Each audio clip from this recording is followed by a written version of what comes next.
Gentlemen, we are literally days away from the Premier League season kicking off. Now, in my opinion, there is only one way to show who is the best at ball knowledge in your friend group. There is only one way to silence the critics. There is only one way to be the best. And that is beating all of your friends and the rest of the country at Fantasy Premier League. Now, if you've never played Fantasy Premier League before, I'm going to tell you a few secrets. Number one, you will lose endless hours of sleep overthinking about your choices. Number two, you'll get memed in the group chat relentlessly for the littlest of mistakes. And number three, do not overthink. Go with your gut. Go with what feels right. Do not follow the herd. I'm going to show you my team and you need to copy it because it's the most overpowered team you can get. And I'm not copying all of these mugs on TikTok. You need to take calculated gambles, but you also need to be brave. Do not follow the herd. Do not be the sheep. Be the shepherd. There's no Alisson or Edison. There's no Trent Alexander-Arnold. There's no Van Dijk. There's no Reece James. There is no Heung-min Son. There is no Salah. There is no Haaland. There is no Jesus. But the choices that I made, most of them are backed up with previous Premier League points. Before I show you my team, I do not want to just talk the talk, I want to walk the walk as well. I will be setting up my own The Bro 323 Subscribers League, and I'll put the invitation code to the league now at the bottom, and I'll also put a link in the description. I want all of my subscribers to join, and let's have a community The Bro 323 League. The ultimate subscriber will win. Have you got what it takes? We are starting in the goalkeeper position, and what goalkeeper do you think it is? Now, the goalkeeper position is a very important position that can get you multiple and numerous points. You've got to think about three things when you're picking a goalkeeper: their price, how many clean sheets they're going to get, and also how many saves they make. You need one 5 million keeper, you need one 4 million keeper. Now for me, I've gone with Wayne Henderson from Nottingham Forest. I know the Nottingham Forest keeper Samba left, so I don't know who the number one choice is.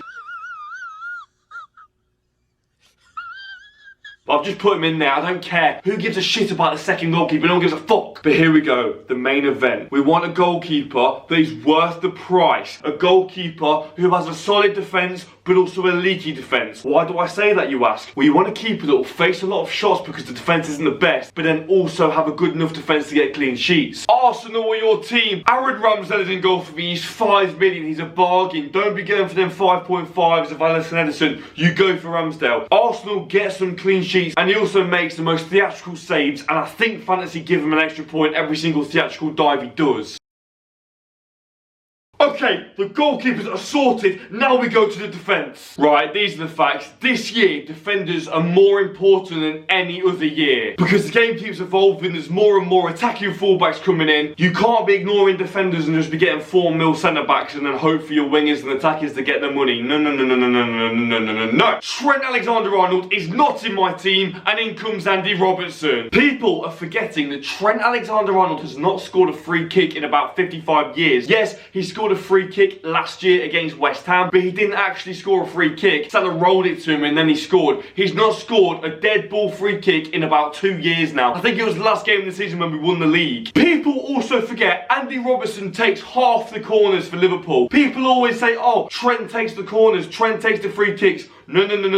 And I've also got a reliable source in my ear. Trent is very, very close to getting taken off free kicks. Robertson takes half the corners and Robertson gets a lot of assists. Also, Liverpool get quite a few clean sheets. I've gone for 2 luxury defenders, and the second one is Joao Cancelo from Man City. Yes, he's very popular, but actually, is he that popular this year? Well, due to his very expensive price compared to last year, not many people are picking Joao Cancelo compared to last year. More people are going for Trent, Reece James, Perisic. None of them are in my team. So I've gone with Cancelo because I think he's going to be the safest option this year. He obviously always gets clean sheets, he's known for his bonus points, and also he can score a goal. The third defender, which is only 4.5 mil, which only 3% of people that have picked, which is criminal, is Clunty. I don't know if you remember, but 2 years ago, he burst onto the scene. And my God, he was racking up the points quicker than tax corruption in UEFA. Then injuries hit, and he got really badly injured. He hardly played last year, he hardly played for the second half of the season 2 years ago, but he's back, he's bad never, and I saw he came back at the end of last year and he was looking feisty. He's really quick and he's really good at his crosses. Trust me, Clunty is a danger zone, and Graham Potter will use him in the attacking third. So far, I've picked 3 fullbacks. My philosophy in fantasy is you always need a centre-back. And the reason for that is people are too worried about fullbacks, which are more expensive, by the way. However, there are a couple of centre-backs that do get the goals from the corners and the set pieces. And the player that I'm choosing, that I chose last year, who was very successful for me, was Gabriel from Arsenal. Now, I know a lot of people are going to be saying, oh, we're buying Zinchenko because he might play in midfield, blah, blah, blah. We don't know that yet. It's very risky choosing Zinchenko from the very start. Yes, I know Mikel Arteta is using the pretty same philosophy as Pep Guardiola, but no, it could take Zinchenko a long time. Yes, he might take set pieces, but I think they have got a couple of set piece takers already in the squad that might take him over him, like Odegaard. But yeah, he gets the goals and he gets the clean sheets. Get Gabriel in your team. Now, the 5th defender I think is still important because it's very important to go at least 4 back. Now, in my opinion, it's very good to have a good defender as your 5th choice. So I've gone from Kufal for West Ham, and he'll be swapping in between Lamptey every single couple of weeks when one's got a good fixture, one's got a bad fixture. It's a very good mix, and Kufal gets the point. Last couple of years, he's quite unnoticed. A Czech Republic man, he's a beast, he's a legend, he's an iron. The defenders are now sorted. Time for the midfielders, and now the midfielders are the most interesting part of fantasy. I've gone for different players that are proven in previous years that people overlook and people think they're not overpowered on the game. Well, let me tell you something, YouTube, they are. Now, what I've said for 1,000 times now, Mohamed Salah is not in my team, but someone from Liverpool who is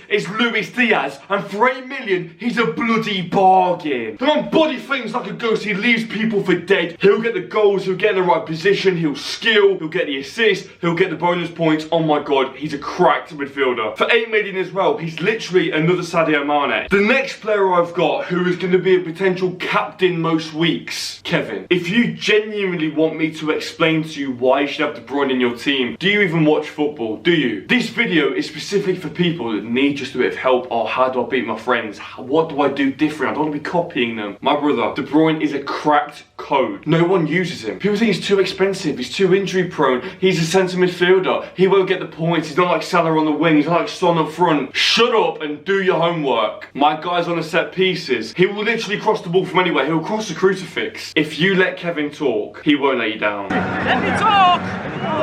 Let me talk! Let me talk!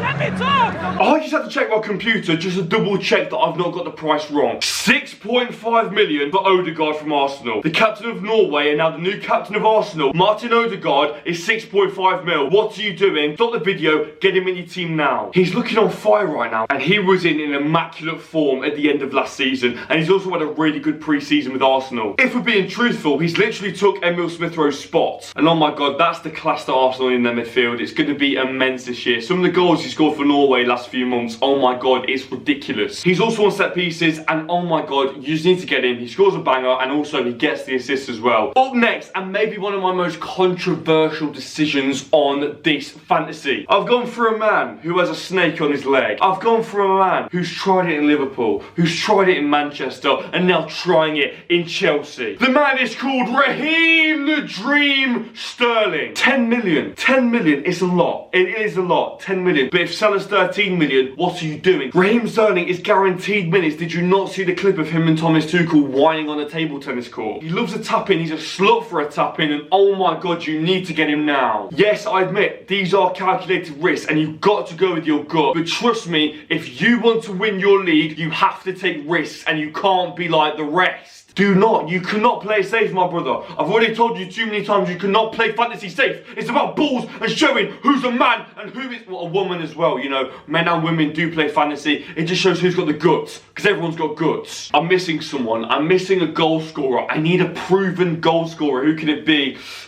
Well, we've got Haaland. No, you're not proven. You look like a donkey in the Community Shield. But we've got Darwin Núñez. No, he's only played 1 year for Portugal, and no, he's not proven, because the Portuguese league is not the top 6 leagues. Yes, he got some bangers in the Champions League, but no, he's not proven. Well, I suppose you've got Gabriel Jesus, had a good pre-season. No, you do not pick Gabriel Jesus. The reason being he's a fantastic option, but we've already got 3 Arsenal players, and also everyone is going to pick Jesus. And if Jesus flops, if he has a bad stomach on the first day of the season, a lot of people are going to be lower down in the rankings. You cannot trust Gabriel Jesus because the amount of people that picked him. You need someone with an MBE, you need someone who's English, you need someone someone who can bring it home. Harry Kane, the commanding officer of the team. Harry Kane will put your team in line. Harry Kane will get you the penalties. Harry Kane will get you the headers from the corner. Harry Kane will get you the clutch 80th minute tap-in. Harry Kane will get you the long shot. Harry Kane will get you the weak foot inside the post. Harry Kane will literally torment the keepers and defenders this year. Have you seen the connection that him and Heung-min Son have been having for the last few years? Don't get Son though, get Harry Kane. And Southampton at home, it just sounds too sexual not to pick him. And finally, my final main striker is going to be someone, it's got to be cheap, and he's gone for 6 mil. There's not many strikers for 6 million, but I think this guy is an absolute bargain because I believe he will hit the home running this season. Patson Daka. Now I know what you're thinking, he didn't have the best of seasons last season. However, Jamie Vardy is another year older. He cannot be trusted with his fitness. Jamie Vardy is not the man to lead the Foxes. I believe Brendan Rodgers will give Patson Daka a good run of games. Don't forget, Leicester City are the only team in the top 5 leagues not to register a new player this season. They haven't bought any new attackers, they need Patson Daka, and I believe if he gets off to a good start, he will be good for the whole season, and I believe he will. Finally, just to fill the other 2 spots, we have Murphy from Newcastle. We got a few points last year, and I believe Eddie Howe has still got him in his plans. And finally, I've gone for Delap up front for City, and I know what you're thinking. They've bought Haaland and they've bought Alvarez, but trust me, I believe this is the make or break season for Delap, and I believe Pep will trust him now. I can already tell people clicked off within 30 seconds as soon as I mentioned no Salah or no Son, because people are too scared. It's 2022 and people are the most scared they've ever been for fantasy. You need to face it head on, 2 hands and grab it. So what do you think of my team? Rate it down below in the comments, and also here we go down below again is the invitation code for the Fantasy League. Please join it, the Break 323 subscriber community coming together and making a league and making it really fun. And by the way, if more than 20 people join the league, I'll do a video reacting to people's teams. So anyway, I'm Road323. If you're new, make sure you subscribe. If you enjoyed the video today, please make sure you give it a like. Please comment your thoughts on fantasy this year and also my team and what your team is. And yeah, see you in the next video.